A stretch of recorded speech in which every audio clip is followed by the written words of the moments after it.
allegiance to the flag of the United States of America, and to the republic for which it stands, one nation, under God, indivisible, with liberty and justice for all. Okay, so could I get a motion to approve the regular Board of Selectmen meeting minutes from October 27, 2021? So number 3. Oh, I'm sorry. I didn't do that on purpose, I swear. No, keep going. We can get to that after. Go ahead. No, okay, sorry. Go ahead, do your minutes. No, okay. Any comments from the public? No, really, keep going. We can do that after. No, it's okay. It's in the, because it's a special meeting, so I have to follow exactly the agenda. So, sorry, go ahead. That's okay. See, you got her thinking she's got to get that work done, Stacy. That's her fault. She's on a rush. I have 2 questions. One, since the September 8th meeting that I attended with you wonderful ladies, I brought up the issue of the time of this particular board's meeting at 5:30, switching it back to the 7 o'clock because 5:30 seems to be difficult for a lot of people that I talk to in town. And normal board meetings are 7 o'clock, and it kind of just works easier for people to get, from work back into town and settled at home and then get to the meeting. Is there a possibility of that starting? I think as I shared with you, and it could be up for more discussion, is our experience over the past 2 years, and even going back into time when Rob was here. Most of the people who attend the Board of Selectmen meetings are town staff coming to present on different things and different items and having to make them stay until 7 o'clock when we have extremely low turnout no matter what time it was, when Rob had them later versus our earlier time. And like I said, we've heard from people who want it later, but we also hear from people, especially seniors, who want it earlier. They don't like driving at dark at night. They want the meetings earlier. I know just about senior, the police commissioner meets earlier. Police is at 5 o'clock. The Board of Finance is 7:15. So I mean, there really isn't a set time. And again, like I think if we heard from I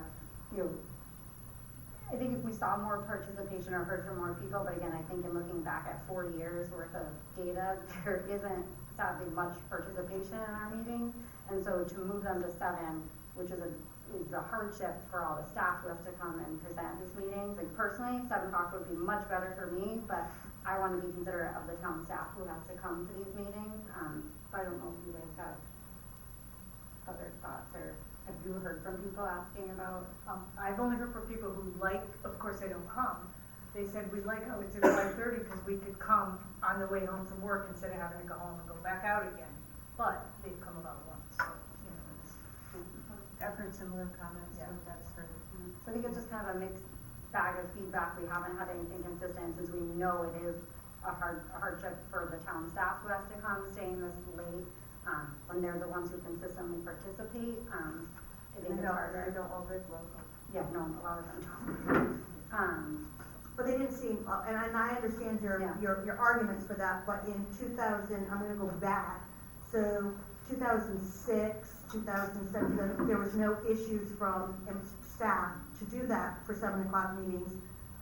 This room back then would be literally packed.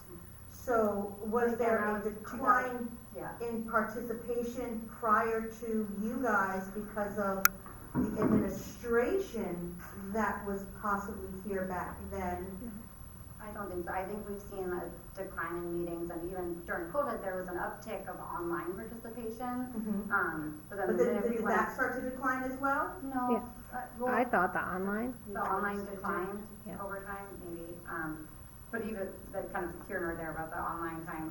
Or at least maybe 6 o'clock instead of the 5:30, because literally like last week you guys had a meeting, and I knew there was, and I wanted to attend, and I knew there was no way. I was driving back from Providence, and there was no way I was going to get back into town for 5:30. I think the other challenge that we have is lots of times we're up against another meeting. So like tonight, for example, there's a 7 o'clock, 7:15 Board of Finance meeting in this room. So we have no community meeting space. If the Board of Finance would give us that, we would have a lot more, in all seriousness, flexibility. I mean, it is a serious resource constraint on staff who has to book and plan and do all these meetings. We have 30 plus boards and commissions, and trying to find space for them all over town and different times and dates. I mean, it is a bad, like, SAT problem. I mean, it's enough to make your head explode. So, I mean, there's a number of factors why we're earlier, but like I said, like, for years, we haven't seen strong turnout, and to rearrange it, and I think it's maybe unfair to say that staff in 2006 didn't mind coming, they just might not have wanted to complain or speak up or, you know, share their concerns about having to come. That was 14 years ago. I mean, town 15 years ago, the town is in a very different place than too. I think we're also seeing, you know, obviously population changes and demographic changes, so I don't know if people are just busier and they're not as engaged. I just asked. Yeah. You know, I just wanted to ask and Yeah. throw it back outages and, Yeah, and You know. I think, you know, we can, you know, even for next year, kind of take a poll again and look at it, but I think for now, the 5:30 is kind of, again, like I said, inconvenient for me personally, but, you know, I think it was the right decision to change it to that because of the other factors that we talked Okay. about. alright, so that answers that. And then my second question is this, and I know I'm gonna really throw something out at you that none of you had anything to do with, so this has nothing to do with any of you. But on May 27th of 2009, okay, there was in the meeting minutes for the Board of Selectmen, there was a, decision that was made, given to the Board of Selectmen at the time by Attorney Keppel, that stated that the town needed to have a standing ethics board, and it was required for us to have board members, you know, appointed to that board, whether we needed them or not in town. And that was done with Keppel, and it was questioned by Brown in 2009 why it did not go to Londrigan. And the answer was because Keppel was an outside party, because at the time, and it currently is set up the same, because there was never an appointment of any members for that board, because Keppel was not the town attorney, and so it was getting a outside decision on a state statute. So I just wanted to bring attention to that to you ladies, because that was never and has not been corrected. So if you want me to give you the date again, that was No, May. it's fine, we have, this into our town attorney, they disagree, we can share the kind of overview that they shared with us, but, you know, their understanding of reading our, you know, kind of legal documents is that we do have a standing ethics board, and it gets populated when an ethics issue is risen, and that's the procedure that it goes through, and I believe they wrote us something, so we can share it, what they wrote up to us, but that's Was their that recent? legal opinion, yeah. So they had We written that- have an ordinance Right, for an ethics commission. correct. Which gets seated when there's a complaint. So if there's an ethics complaint, which I think you've spoken with Jeff in the past, and he's Yeah. told you that you need to file a complaint, it goes to the town attorney decides if it rises to the occasion of the ethics commission, then we would seat the ethics commission, and then they would hear the Right, complaint. but the issue was, which was why it went to Keppel, so this is what I want to educate you on. In 2009, the issue was about a sitting Board of Selectmen member at the time, which was why it went to Keppel, not Londrigan, because Londrigan could not decide whether or not it was an ethics issue. So that was why Keppel said, sit a Board of Ethics members so that Londrigan never has to touch a complaint. I don't know, I mean, that was so long ago, but again, in reviewing with our town attorney now, recently, Yeah. the way this is written, Which is their which is opinion- exactly the same way it was written back in Yeah. 2009, nothing's changed. yeah, and their opinion is this, and they are our town attorneys, Yeah, and I know. I think, you know, we need to stick with the advice they're giving us. I can't speak to what happened in 2009 or what other factors might have been at play for Keppel to, you know, be reached out to, or to then issue that, you know, perspective or legal brief, but, you know, I think our current town attorneys have said, you know, if an ethics, like Sue said, if an ethics issue is brought to the attention, it will go to the town attorneys, they'll vet it, and then we'll seat the board. So, I mean, if anybody has an ethics issue, definitely bring it forward, and we'll follow all the rules, but, Yeah, we have a standing board, it's listed on our boards and yeah, commissions. it's just not populated. It's not until populated, ethics. correct, but Keppel, right, but like I said, in 2009, Keppel said seat that as a populated board. Yeah, and then our town attorney, you know, has a, again, I Recently can't, said I I haven't didn't read need what to Keppel because it wrote. was just, yeah, if you could forward that to me, Stacy, that would be good. Do we have have we had anybody ask to be on that?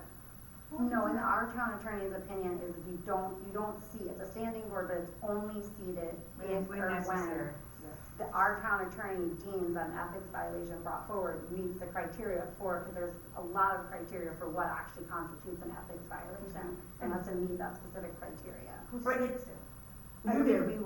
we would see that, but the town attorney would first say, yes, this meets the criteria for an ethics violation, and then we would Unless see it's, the board. unless it's against one of us, we'd have to Yeah. recuse ourselves from suing And somebody, again, right? Right, so that was a conversation, and I don't know if you guys know Matt, resident attorney Matt Berger. So he also sat on the Charter Review Commission, when we did the charter review a couple of years back. And that was a question as well back then that was discussed as to how come that wasn't, it should be seated. After that was done, he even said to the board then, you need to seat these people. So, but this is nothing, I am not bringing this up about anything to do with the three of you, let's make that clear. I gotta get that clarify that with you. But that is something that has been standing and has been an issue for a very long time. And like remember I said there's loopholes and things that have been left adrift from the past that have never been closed. This happens to be one of them. Yeah, we can get you something in writing, again, it's the opinion of the current Yep. town attorney, and again, can't speak to what happened in 2009, nor the circumstances that may have, again, Totally since get it. it had to do with an existing member, maybe there was a different situation at play that needed a different approach, so we can't really speak to the ins and outs of that, but we can send you what the town attorney believes needs to happen now, if people do wanna bring an ethics violation forward, and how it would work. Sure, cool, thank you. Anything else, guys? Right. Any other comments? No, thank you. Any other comments from the other public? So sorry, back to. Bob's like, wow, Tracy. Public. Back to the meeting minutes, sorry about that again. So can I get a motion to approve the regular Board of Selectmen meeting minutes of October 27th, 2021? So, Do I hear a second? a second, Motion second, any discussion? that's all good. Yeah, thank you, Susie. All those in favor? Aye. Aye, motion carries. So under correspondence, we received applications from Paul Geis and Laura Graham who are interested in serving on the Economic Development Commission. We've also received correspondence from Colin Pagan, who's an alternate member of the Economic Development Commission, requesting to be moved to a regular member. And so we'll move forward with that in coming meetings. And then we received an application from Michael Sheffers, who's interested in serving on the Conservation Commission. Again, we'll move forward with interviews and such at future meetings. Under appointments, which is the real reason we're here tonight, we have one open seat on our Board of Police Commissioners, and 3 very qualified applicants were interested in the seat. We completed interviews at our Board of Selectmen meeting last week with Patricia Cohen, Stephen Adams, and Carrie McWilliams.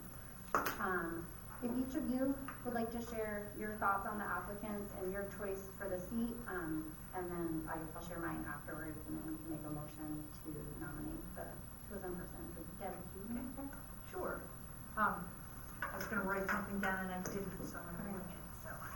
Once again, we have 3 excellent and very different candidates for one spot, which, we're fortunate with that, but it always makes it really challenging. In this case, the one that, to me, rises to the top is Patty, and there are 2 reasons. And my primary reason is because she came last year, was interviewed and expressed interest, and since that time has attended meetings, reviewed minutes, met with police commissioners, and she's up to speed on everything they're doing and has continued to demonstrate that interest, which to me is really important. It also means that if she's appointed, she can jump right in and know what's going on. The second reason that at this point, she makes a good candidate is with her financial background and her data analysis and financial data analysis.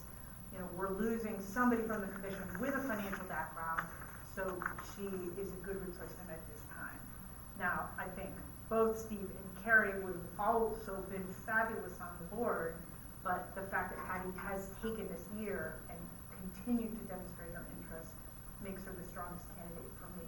And I'd love to see them continue to demonstrate their interest and look for an opening in the future. Oh, thanks, Deb. That's a very good off-the-cuff summary.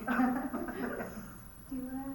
Yeah, so Patricia Cohen is the one that rose to the top for me as well. I do want to say something about Stephen Adams. I don't think I've ever seen somebody volunteer for a position that had quite the resume that he had of prior volunteer positions.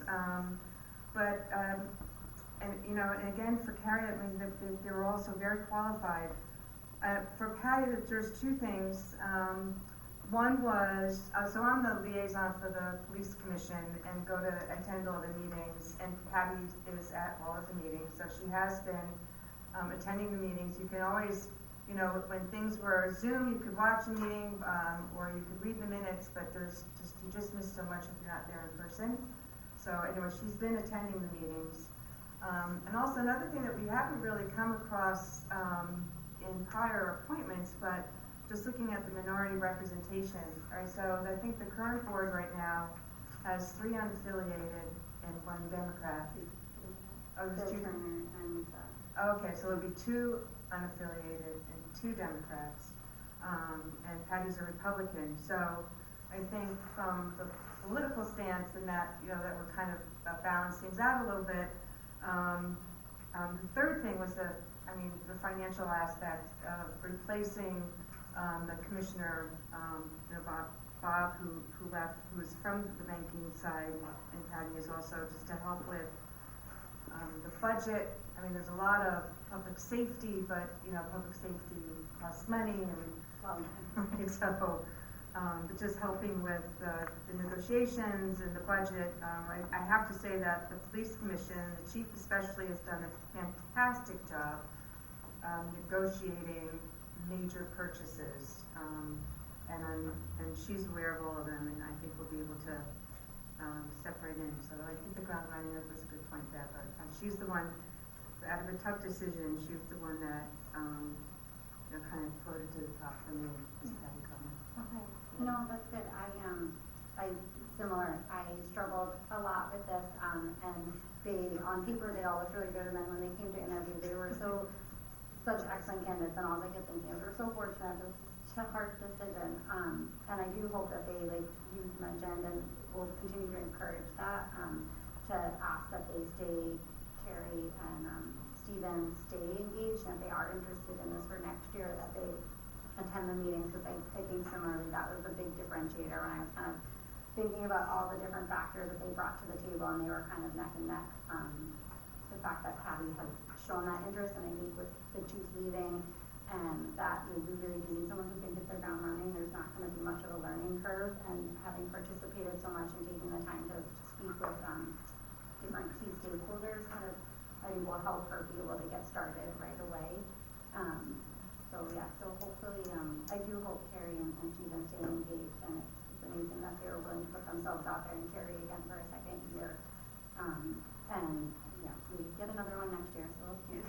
Yeah, but I mean, I was just listening to them when they were doing their interviews. I need to think about it a little bit more, but maybe that's something we can discuss. I could just see them being liaisons. You know, I don't want to lose their enthusiasm or their expertise. You know, or they just seem like just such valuable assets. Absolutely. Yeah. No, that's what made it so challenging, because it's like you get 3 people who have such different, but all such great experience that, you know, you can think of so many ways that they might feel that they're interested in staying. It's probably a terrible comparison, but we went through something similar to the WPCA last year. I don't know if you guys remember, we had 2 really great candidates, but one seemed to fit better for the challenges we were facing at that moment. But then luckily, just recently, another seat opened up, and we were able to go back to that person. They were still interested, and they've been fantastic because they have this whole expertise in I&I, like on the ground research. So I do think each year can be really different with what you're looking for. Right, any further comments? No. Okay, so could I get a motion to appoint Patricia Cohen to the Board of Police Commissioners? So moved. Your second? I second. Motion second. Any further discussion? No? All right, all those in favor? Aye. Aye, the motion carries. All right, the final item, hopefully, is comments from the Selectmen. I know we just met last week, so there's probably not much, but anything from either of you? I just want to say I'm excited for 2 more years working with you guys. So, and I hope we can move some of the projects forward that we've been working on, and maybe see some things to come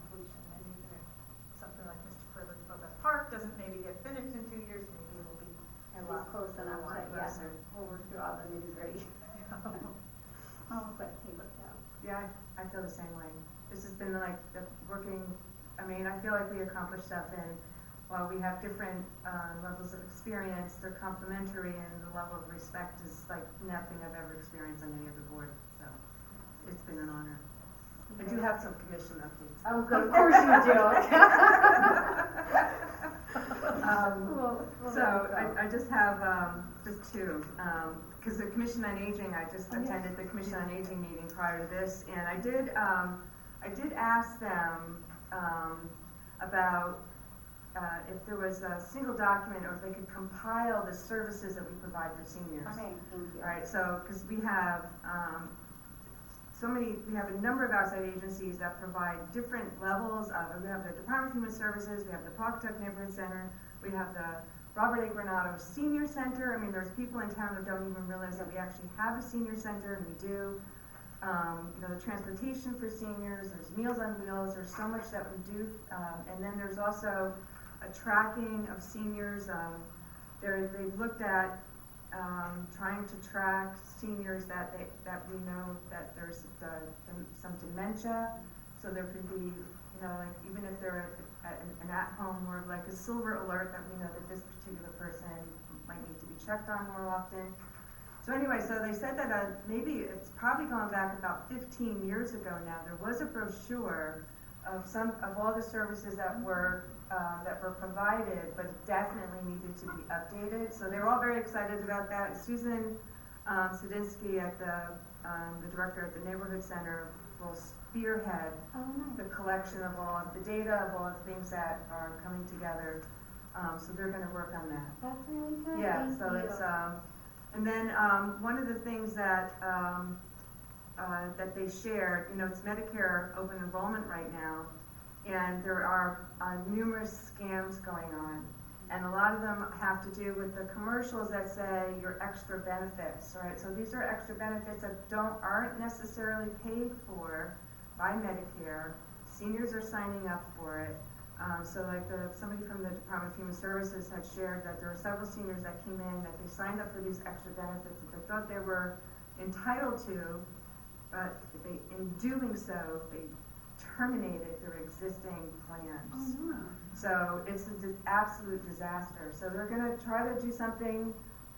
Maybe there's to talk to Leanne about putting in some kind of an announcement or warning on our website about the please be very careful about. And these are aggressive phone calls that are coming out as well. And I know the PD on their social media page will do those kind of Okay. so we get people Yeah. right at the Right, because it's the season right now, right? So it's open enrollment is till December 7th. So, But it's hard to wonder how many some of those seniors do they see the website. well, but somebody will see it. So I mean, it's just maybe like the they more check people on that their- like to check on your loved one or your neighbor, that kind of thing. So, and then the last thing was for the Commission on Aging. I mean, I know that Rick submitted a request to the Board of Finance that's meeting tonight with respect to the bid waiver for police vehicles. And I think that's really great, but he can't attend the meeting. And I just think just to make a comment to anyone that wants to submit a request to any board or commission, when you're there in person and there can be a dialogue as to why you're making that request, it just sticks better. And so, and I can let him know. I reached out following up on that just directly because I think it's too late in the process. Like for this yes, bid for waiver this request, year, that's right. I think his point is really fair, and it wasn't. I mean, Westport has a great example with this Tesla pilot that they did, but also like West Virginia, Colorado, California, such a variety of states have been testing and doing stuff. Particularly with the Tesla, there's a Ford, but it seems like the Tesla might be the better option, just in the little bit that I read. But they allow them to start with just one car. So it's not like they do the whole fleet, they start with like one car, and then they said in 4 years you basically save enough that you can just buy the next one. But if you don't want to wait that much, obviously you could do more. So I copied Lieutenant Schneider and Captain Olson and Chief Stewart and just said if we could talk about it in the coming weeks. And obviously if you wanted to join that conversation, because I think if it's a fair point, we've talked about it in the past, and some of the concerns that were raised, I think have been addressed by the new technology. Like you can go two shifts without needing a recharge and some of these other things. So I think it's a great thing you brought up, but yeah, it was like, they're not gonna be able to change what they're doing now. Right, So okay. during the budget cycle and during some of these other, or just come to a police commission meeting and present and talk about it versus, yeah, today at the meeting. So I'm sure that's when he sees it, 'cause it's on the agenda. Yeah. That was it. That's all I had. I'll save mine, cause I feel like we just had one last week. Maybe I'll do one update, just say, yeah, it's great serving with you guys. It's the only thing, it's just been wonderful. You guys are so supportive, and I think it is good, and I think we've accomplished a lot during a really tough time. But like Deb said, it'd be nice to see some things, even if we can't get them quite over the finish line, because things take 10 times longer than you'd ever think they would, to get them to a point where the future teams can just take it and run with it. And we're working through a lot of the challenging minutia of everything.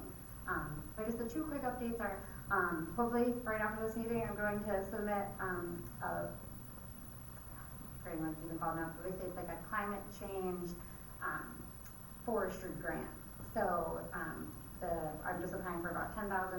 We'll see if we get it. It's usually for more advanced towns and cities who've already done more. But I talked with Maggie Jones, our tree warden, with Barbara and Johnson, Public Works, and everybody's kind of on board. We kind of created this sort of like pilot project where we'd potentially focus on a few street trees and a few neighborhoods that have come up, and could be potential areas where there's a grass divider anyways.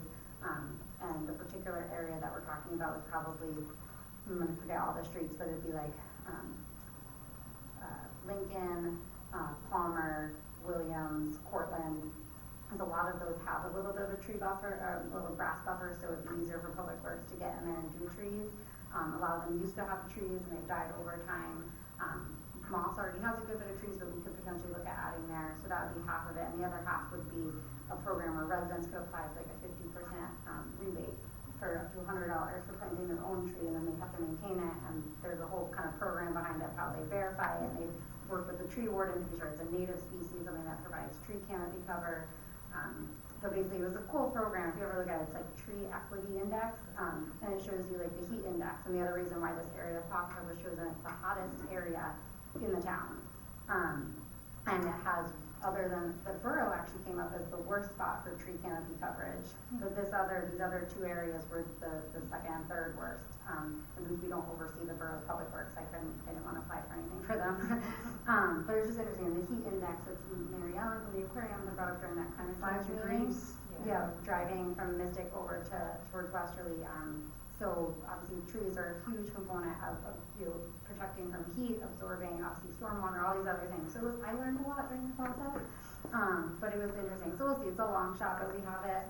And if not, I think we have a good case to make for the Board of Finance for increasing our $1,000 a year tree planting budget to maybe at least $5, a little bit more. And then I have another one. We've been getting some good feedback on the kind of monthly update. I did a monthly, we used to do them all the time during COVID. They were actually weekly, and then stopped because we didn't get much feedback. It was hard to tell if people were even reading them, and they take a lot of time. But we did this one at the end of October, and we found some really good feedback. So we'll do it again in November. November goal will be a more official kind of newsletter that the task force had recommended, and get more input from town departments. This one just started with just kind of things we've been working on, or Stacy and I have been working on. But we'll try and broaden it. So hopefully we'll keep getting feedback, and if you guys have ideas. So where was that posted? Because I thought it was so well written. Oh, yeah, and it is. I liked it. I liked it very I much. think we put it under the First Selectmen blog segment. Then people that signed up for emails were sent it Yes. via email. Yeah, who signed up for that email? So that's the other thing. I think we have to make people aware, like the difference between the news segment and then this one, and where again it could go either. But where should a newsletter sit? Like, somebody wants to know an update on the sidewalks. I mean, there were things in there that we don't talk about at every meeting. It's like, oh yeah, sidewalks are still going on. They're so long. They're so awesome. The Boathouse Park, Boathouse Stillman Park, yeah. Avenue, right, so. Yeah, I think you don't see it, but it's a lot of times Yeah. going on from the staff and us. But yeah, that's it. So good, think about that. You just mentioned the fundraiser. Oh, Stacey should give this up. This is such a good update. So, as you guys know, this Saturday is the Veterans Day Parade, and we'll be marching in it. You never get to go to a parade. That head cut out of you. Stacey had the great idea, before we go to the Board of Finance to ask for funding to help make up the difference, that we should have one last big effort for fundraising. And we reached out to Michael and Marilee at Saltwater Farm, and they were so kind and generous that they're letting us piggyback on an event they're having the day before Thanksgiving, where Dan Watson is playing, who's apparently very popular singer, and has a good following. And so they're gonna let us have a table there. And Stacey, in like 2 days, has just been a superstar and gotten, give them some overviews of how many different raffle items. Maybe not like 7 or 8 so far, but we've gotten things like round trip airfare for 2 to Block Island, gift certificates like $100 at what's it called, Block and Bottle, $100 at Taquerito, Breakwater, overnight stay at the Whalers Inn. I mean, we've gotten a bunch of really great stuff. Oh, the Mystic Seaport gave us a family membership. Yeah. A 1-year family membership. Yeah. So we Nice job, Susan. Thank She's you. done amazing. It's been like- Sorry, I'm interrupting. But the day before Thanksgiving, so we're gonna try and we're gonna meet with the Saltwater Farm owners just to confirm, but then, the details, but then we'll publicize it. So if you guys can help us publicize it or come, get raffle tickets, so this will be kind of our last big fundraising effort, probably before going to the Board of Finance. So, and hopefully it'll just also get the word out there more. That's good. I am gonna say, I know I'm supposed to, but I can. Sorry. The emails, remember I had mentioned to you the emails weren't coming through? Well, they are now coming through, but when they're coming through, they're not coming through as saying what they're from. Not as Stonington, like, So it says that they're coming, but it just says like, this one particular, like today at 3:44, it says draft special meeting minutes. That's it. It doesn't say what board. I have to I click don't the think there's any link. way to change that. yeah. Yeah. The website is, Everything is coming up. Like either it's a meeting and it doesn't say what the meeting is. So I have to click on every single email now to know which one it was. we can try and look at it. It's definitely, the website has constraints. I know. Yeah. Just the fact that Yeah. we got them is good. I'm Yeah, liking we it. got that much. Well, thank you for bringing it up, because we figured out what was going on with that, but, we'll look, so it's just I don't know if there's something maybe when they upload the title name or, but we'll look. Probably that. It's Yeah. really picking up the title of the document, Yeah. the first line of the Yeah. title of the document. I don't, just knowing how the website works. Because I got the don't know if email they're really yesterday doing about it. the vote, Yeah, the reminder of that. I think it just picks up what the subject line of the actual post is, or whatever it is, That could be it, maybe. but we'll double check, but it might be constrained. So I have a question about the Veterans Memorial. What are we up to? And So, I haven't done a tally. I think we're probably around 53,000. okay, Yeah. And you guys maybe saw the class of 1987, Yeah. should know this, did their own fundraiser and gave us a check. And so we're hoping other Stonington High School graduating classes might kind of take up a similar kind of fun-spirited challenge and make a donation. So that was really nice. Michael Pacheco came and presented the check. He was the president of their class and obviously still really active in town, so it was really nice of him. that's neat. Yeah. And did you fix the? I just did it when I, Just- again. He's out there every week. It's like every other day I'm out there with like coloring it, Because it yeah. rains or well. It rains and it goes sun. away, It yeah, rains it's and it crazy. goes away, Yeah. so, okay. All right, anything? No, Stand adjourned. okay.